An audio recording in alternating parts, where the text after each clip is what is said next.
Right now, at this exact moment, someone might already be inside your phone. And honestly, the scariest part, you didn't even have to click a bad link or download anything sketchy. No way. So let's just jump right into this explainer. We're going to systematically run through the ultimate 2026 checklist to figure out definitively if your device has been compromised. You see, the whole philosophy behind modern cyber attacks is total invisibility. We're so used to the old days, right? The obvious viruses, the crazy pop-ups, the battery dying in 10 minutes. But today, you won't see any of that. Modern spyware is literally designed to stay completely hidden while it reads your texts, taps your mic, and tracks your location. And because it's so quiet, most victims, well, they never even realize they've been hit. And the scale of this? It is absolutely staggering. Zimperium just dropped their 2026 cybersecurity report, and they found that 1 in 4 mobile devices encountered a threat last year. Just think about that. 25%. That's a massive number. It completely shatters the idea that this only happens to a few unlucky folks. So here's the deal. You don't need to be some high-profile politician or a billionaire to get targeted. The prime targets right now, it's just ordinary people, everyday executives, parents, literally anyone logging into mobile banking or a corporate network.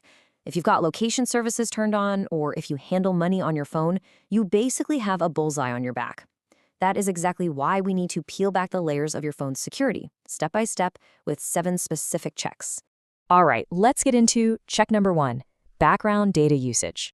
Think about how spyware actually works for a second. To be useful, it has to upload whatever it steals from you back to the attacker. And it does this super quietly, in tiny little bursts, usually at bizarre hours, like 2 a.m. when you're fast asleep. It tries its best to blend in, but at the end of the day, it still has to use your data. So here's how we catch it. We're looking for apps eating up background data that you haven't even touched recently. iPhone users, you're going to head to Settings, then Mobile Data. Android folks, go to Settings, Network, and then Data Usage. You are specifically hunting for anything that looks like a system app but has a weird, super generic name. If some random system service is suddenly hogging data in the middle of the night, yeah, that's a massive red flag. Moving right along to check number 2, thermal output analysis. Okay, we need to bust a huge myth right here. Everyone thinks a sudden battery drain automatically means they've been hacked. But like I said earlier, modern malware is incredibly optimized. It actively avoids draining your battery so it can stay hidden. The real tell? Unexplained heat. If your phone is feeling warm and it's just been sitting there idle on your desk with the screen off for 20 minutes, something is running. To dig into this, you need to check for activity spikes when you definitely weren't using the device. On iOS, Apple gives you the tools right there. Go to Settings, Battery, and pull up that last 10 days graph to look for weird spikes. For Android, the built-in settings can kind of hide these sneaky processes, so you'll actually want to grab an app called GSAM Battery Monitor. It breaks it down process by process, showing you exactly what's waking your phone up and making it run hot. Now for check number 3, the permissions audit. Honestly, this is where the really smart attackers hide, right in plain sight. We are all guilty of just mindlessly tapping allow on permission screens. But man, it is a critical vulnerability. Think about it. Does that random free flashlight app actually need access to your microphone? Absolutely not. That's not a quirky feature. That is a backdoor straight into your life. And to show you just how crazy this is, check out this 2025 research from a forensics team at the University of Calgary. They found that a mind-blowing 17% of free apps on Google Play are continuously tracking your location. And the absolute worst part, they do this even when the users set the permission to while using the app. So you've got to lock this down right now. Go into your settings, privacy on an iPhone, or apps on Android. I want you to go through your microphone, camera, location, and contacts. Android users, you can even sort this by permission type to make it faster.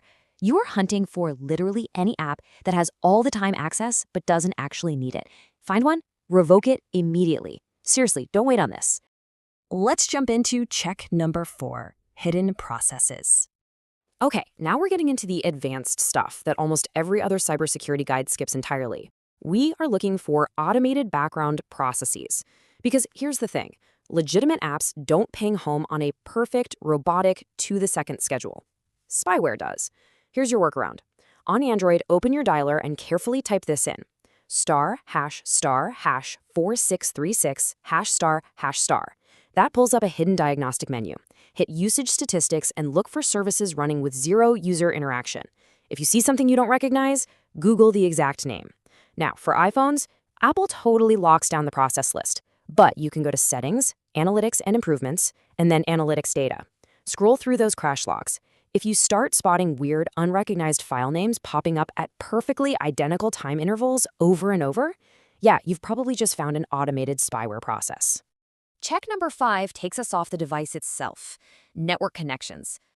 We really need to answer one simple question here. Who is your phone actually talking to? It's always making connections, but we want to catch the shady ones phoning home to weird foreign servers. Android users, you can grab a free firewall app called NetGuard, no rooting required. iPhone users, grab Network Analyzer.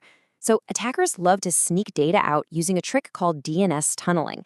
If you're looking at your analyzer and you see traffic on port 85.3, don't panic, that's totally normal DNS over TLS. But if you start seeing DNS-style traffic pushing through highly unusual ports like 5353 or 8080, huge red flag. Attackers literally stuff your stolen data into these weird DNS requests because standard firewalls just wave them right on through. All right, check number 6 peels back the final external layer. Let's look at SIM forwarding rules. So in 2026, carrier-level call forwarding malware is actually making a massive comeback. Attackers are exploiting old network flaws like SS7 vulnerabilities to straight up hijack your incoming calls and snag your two-factor authentication texts. And the truly terrifying part? They do all of this without ever physically touching your phone. You won't see a single thing in your settings. To stop this, you literally have to bypass your phone completely. Do not open your carrier's app. Don't go to their website. Actually pick up the phone, call them up, and ask these exact 3 questions. Has my SIM been ported in the last 90 days? Is there a secondary number attached to my account? And is there a hidden call forwarding rule active? If they say yes to a rule you definitely didn't set up, tell them to lock your account immediately and demand a new SIM with a secure PIN. And finally, that brings us to check number 7, the factory reset test. Okay, this is the absolute deepest, most definitive check you can do, and it deals with the absolute worst kind of spyware out there. We're talking about firmware level infections. These are the nightmares that actually survive a factory reset. And this isn't movie stuff. Advanced spyware, like the Pegasus variants, literally write themselves straight into your phone's baseband processor firmware. When you do a standard factory wipe, it only scrubs your apps and your personal data. It doesn't even touch that deeply embedded firmware where these highly advanced implants are living. So here is how we run the definitive test. First, back up your stuff locally to a physical computer. Do not use the cloud for this. Second, do a full factory reset. Third, and this is key, reinstall absolutely nothing. Keep the phone completely bare. Fourth, connect it only to a Wi-Fi network that you personally control. And finally, rerun checks 1 through 5. If you are still spotting weird data spikes, random heat, or crazy hidden processes on a completely wiped phone, man, you've got a firmware level infection. At that point, the only fix is throwing the device out, getting a new one, and reporting the whole thing to CISA at cisa.gov. And look, this is exactly why staying vigilant is an absolute must. The really uncomfortable truth about mobile security right now is that the threat model changes way faster than your awareness of it. By the time carriers patched those old SS7 flaws, attackers were already miles ahead, exploiting ITN satellite networks. They just don't stop. Doing this checklist one time just isn't going to cut it. To actually stay secure, you need to set a calendar reminder and run these 7 checks every 90 days, for sure. So I'm going to leave you with a bit of a challenge. Don't just close this explainer and forget about it. Pick up your phone right now and run check number 3, the permissions audit. Seriously, go look at exactly which apps are silently tracking you at this very moment. What kind of unauthorized access did you just uncover? The power to secure your digital life is completely in your hands, but you've got to take that first step. Run the audit, take back your privacy, and stay safe out there.